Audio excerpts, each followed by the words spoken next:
Hello, my dear students. Welcome in our online education portal of Modern Academy. Yes, my dear students, this is lesson number 8 of class 9th. This poem is on killing a tree.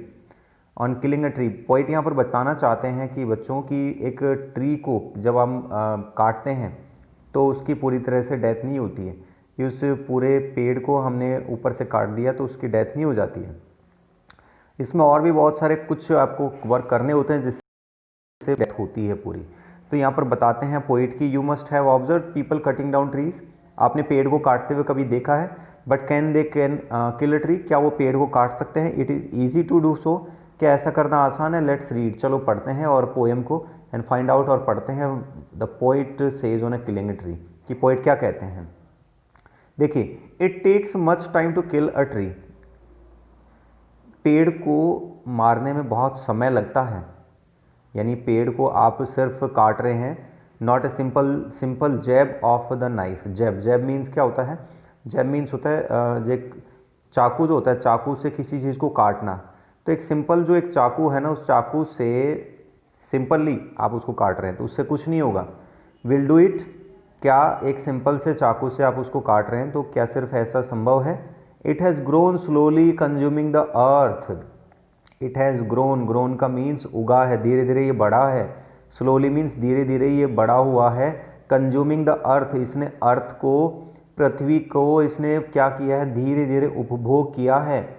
फिर ये rising out of it, इससे बाहर आया है बच्चों।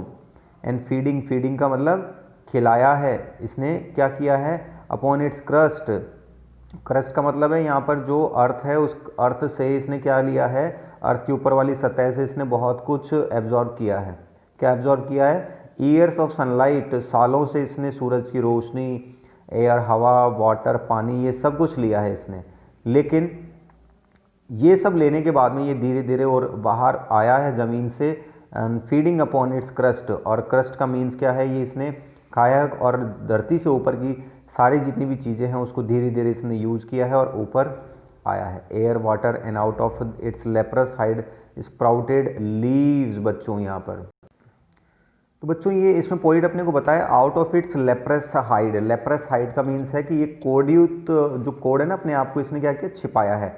छिपा कर के ये क्या किया है? इसने अपने आप से जो पत्ते जो हैं उनको अंकुरित करते हुए बाहर निकालता है। स्प्राउटिंग लीव्स, उन स्प्राउटिंग का मीन्स है अंकुरित जो पत्ते हैं उनको ये क्या किया है? बाहर निकाला है। और बाहर निकालता है मीन्स अपने आप को छिपा कर रखता है उन पत्तों को। फिर लेप्रस का मीन्स होता है जब स्प्राउट होते हैं तो उससे पहले क्या होता है? जो बीज है वो पूरी तरह से गल जाता है, सड़ जाता है, फिर वो क्या करता है? स्प्राउट होता है। उस प्रोसेस को ये पेड़ अपने अंदर छिपा कर रखता है। सो हैक एंड चॉप, और मीन्स आप क्या करते हैं? पेड़ को काटेंगे, ठीक है, और चॉप मीन्स टुकड़े टुकड़े कर देंगे। But this alone won't to do it, लेकिन केवल एकमात्र इस काम करने से कुछ नहीं होगा। Not so much pain will do it, इससे ना तो पेड़ को ज़्यादा दर्द होगा ना ही कोई ज़्यादा कष्ट होगा। The bleeding bark will heal, जो ब्लीडिंग बार्क मीन्स जो रक्त रंजित जो छाल है पेड़ की, मीन्स आप ये समझ रहे हैं कि पेड़ को जब काट रहे हैं तो ब्लीडिंग बार्क, जो बार्क है ना ऊपर जो पेड़ की छाल है, विल हील, वो बिल्कुल भी नहीं, हील का मतलब है वो बिल्कुल भी हील नहीं, यानी उससे कोई भी राहत नहीं मिलेगी, उससे किसी भी तरह से वो स्वस्थ नहीं होगा। मीन्स आप सोच रहे हैं कि पेड़ को काट दिया, उससे ऊपर ज़्यादा ना तो उससे कोई दर्द होगा और जो छाल है वो पुनः क्या हो जाएगी? वापस ठीक हो जाएगी। ब्लीडिंग बार्क विल हील, वो अपने आप ठीक हो जाएंगी। From close to the ground, फिर ज़मीन से क्या होगा? ज़मीन के पास से बिल्कुल। विल राइज कर्ल, कल का मीन्स होता है घुमावदार। ग्रीन मीन्स होता है हरी, ग्रीन हरे रंग की क्या होगी? ट्विग्स का मतलब दोबारा सारी छोटी छोटी जो कोपलें होंगी वो फूटेंगी। और मिनिएचर मीन्स होगा छोटी, लघु। एंड बाउज मीन्स होती है शाखाएं, छोटी छोटी शाखाएं जो होंगी वो वापस उठेंगी और बढ़ेंगी। बट इफ़ अनचेक्ड, अगर इनका ध्यान नहीं दिया गया, इनको रोका नहीं गया तो विल एक्सपेंड अगेन, तो ये पेड़ की जो टहनी है वापस क्या हो जाएंगी? बढ़ जाएंगी। टू फॉर्मर साइज, पुरानी साइज में, पहले वाली साइज में ये दोबारा बढ़ जाएंगी। मीन्स सेकेंड स्टेंजा में पोइट हम ये कहना चाहते हैं कि अगर आप पेड़ को काटते हैं, टुकड़े टुकड़े कर देते हैं, तो इससे पेड़ को कोई ज़्यादा कष्ट नहीं होने वाला, क्योंकि उसकी जो पेड़ की छाल है वो दोबारा क्या होगी? ज़मीन से छोटी छोटी टहनियाँ जो हैं वो कोपले फूटेंगी और वो छोटी शाखाएँ बढ़ जाएंगी। और अगर इनको रोका नहीं गया तो ये पुरानी साइज़ में एक्सपेंड यानी फैल जाएंगी। अब पोइट अपने को बताना चाहते हैं, मीन्स हमें ये बोल रहे हैं कि no the root is to be pulled out. आपको अगर पेड़ को पूरी तरह से ख़त्म करना है तो आपको उसकी जड़ों को निकालना होगा। इनडायरेक्टली पोइट हमें ये भी कह रहे हैं कि अगर आपको किसी भी बुराई को अगर हटाना है, किसी भी बुराई को अगर ख़त्म करना है तो उसको पुल्ड आउट मीन्स जड़ से ही क्या करना होगा, ख़त्म करना होगा। आउट ऑफ द एंकरिंग अर्थ, और एंकरिंग का मीन्स होता है यहाँ पर पोइट क्लियरली क्या कहना चाह रहे हैं, हमें ये समझ बच्चों पोइट हमें ये समझाना चाहते हैं कि जो रूट है सबसे पहले उनको निकालना होगा। Out of the anchoring, anchoring अर्थ का मीन्स है जो जड़ें जो जमाई हुई है ना पृथ्वी के अंदर, धरती के अंदर, it is to be roped, उसको जड़ से उखाड़ना होगा। उनको क्या करना होगा, पूरी तरह से रस्से से बांध करके क्या करना होगा, उखाड़ना होगा और उनको झटके से तोड़ना होगा। ठीक है, स्नैप्ड आउट का मीन्स क्या होगा, तोड़ना होगा, झटके से उखाड़ करके तोड़ना होगा। मीन्स जो जड़ें हैं उनको भी टू बी पुल्ड आउट, उनको बाहर निकालना होगा। एंकरिंग अर्थ, जो अर्थ के अंदर जो जड़ें जमाए हुए हैं उनको क्या करना होगा, रस्से से बांध करके, is to be roped, rope means रस्से से बांध करके, टाइड मीन्स उनको क्या करना होगा, TIED, टाइड, टाइड मीन्स क्या होगा, उनको बांध करके रस्सी से और उनको पुल्ड आउट, उनको खींचना होगा। एंड स्नैप्ड आउट मीन्स झटके से उनको तोड़ना होगा। तभी क्या होगा, यदि आपको ऐसा कोई काम करना है, अगर किसी भी तरह की बुराई को अगर आपको ख़त्म करना है तो पूरी तरह से पहले उसको जड़ से ख़त्म करना होगा, ऊपरी सिरे से नहीं। और पुल्ड आउट एंटायरली, और आपको क्या करना होगा, पुल्ड आउट एंटायरली, पूरी तरह से खींचना है। And out from the earth cave, और आपको क्या करना है, आपको फिर इसको धीरे से pulled out entirely out from the earth cave, उसको अर्थ केव मीन्स आपको क्या करना है, पृथ्वी की जो गुफा है उस पृथ्वी की गुफा से आपको क्या करना है, उसको निकालना है, एक्सपोज करना है उसकी पूरी ताकत को, strength of the tree expose.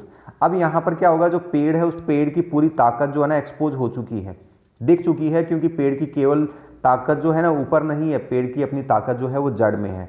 तो यहाँ पर पॉइंट हमें क्लियरली बताना चाह रहे हैं कि पेड़ की जो पूरी ताकत है वो जड़ों में है। तो किसी भी व्यक्ति की जो ताकत होती है वो जड़ों में होती है। अगर जड़ अच्छी है, मजबूत है, तो वो पेड़ के रूप में खड़ा रहेगा, उसको मारना आसान नहीं होगा। अब तो फिर बाद में क्या होगा, जड़ निकालने के बाद में उसको पेड़ को क्या करना है, उसको वो जो सोर्सेज होंगे उसके वाइट होंगे, क्या होंगे, वाइट और सफ़ेद और गीला होगा। जो भी उसकी जड़ें निकालेंगे वो सफ़ेद और गीली होंगी। मोस्ट सेंसिटिव होगी, सबसे ज़्यादा क्या होंगी, बहुत ज़्यादा सेंसिटिव होंगी। और हिडन होगी, ये छिपी हुई है, क्योंकि वर्षों से ये क्या है, ज़मीन के अंदर इनसाइड द अर्थ के अंदर छिपी हुई थी। फिर तो मैटर क्या है, सिर्फ एक उसके अंदर अगर आपने जड़ों को निकाल लिया है तो स्कॉर्चिंग मीन्स तेज़ गर्मी के अंदर, सूरज की तेज़ गर्मी में, और चॉकिंग मीन्स क्या है, दम घोटने का काम है। फिर तो आपको क्या करना है, मीन्स आपको फिर कुछ नहीं करना है, फिर आपको दम घोटने का एक काम बचा है। मीन्स आपको मैटर जो है, मैटर मीन्स क्या होगा, एक ऐसा काम जो सिर्फ सूरज की गर्मी में उसको सुखाने का और दम घोटने का काम है। इन द सन, सूरज की तेज रोशनी में, और एयर मीन्स हवा में। फिर ये क्या होंगी, धीरे धीरे भूरे रंग की हो जाएंगी, हार्डनिंग मीन्स सख्त हो जाएंगी, और इनको ट्विस्टिंग यानी मोड़ने का काम है, और विदरिंग मीन्स सुखाने का काम, और देन इट इज़ डन, और ये तब सब कुछ कंप्लीट हो जाएगा। फिर ये पेड़ क्या हो जाता है, पूरी तरह से ख़त्म हो जाता है और मर जाता है। तो इस पोएम में हमें क्लियरली पोइट ने ये समझाया है कि अगर किसी भी काम को आपको करना है तो उसको जड़ से पूरा करना होगा, तब ये काम पूरी तरह से ख़त्म हो सकता है। ठीक है, तो ये था हमारा किलिंग ऑन ए ट्री, ये हमारी पोएम थी। इस तरह से हमारा ये पूरा लेसन 8 मीन्स यूनिट 8 हमारी कंप्लीट होती है। टेक केयर मेरे बच्चों, जय हिंद, वंदे मातरम।